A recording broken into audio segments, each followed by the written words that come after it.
The National Weather Service in Chicago has issued a severe thunderstorm warning for northern Newton County in northwestern Indiana, southeastern Porter County in northwestern Indiana, northern Jasper County in northwestern Indiana, until 7 p.m. At 6:17 p.m., severe thunderstorms were located along a line extending from near La Crosse to Lake Village, moving east at 20 miles per hour. Hazard, 60 miles per hour wind gusts and penny-size hail. Source, trained weather spotters.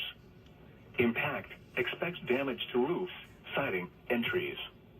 Locations impacted include Lamont, Wheatfield, Lake Village, Rose Lawn, Fair Oaks, Dunn's Bridge, Fair, Simava Resorts, and Stoutsburg. For your protection, move to an interior room on the lowest floor of a building.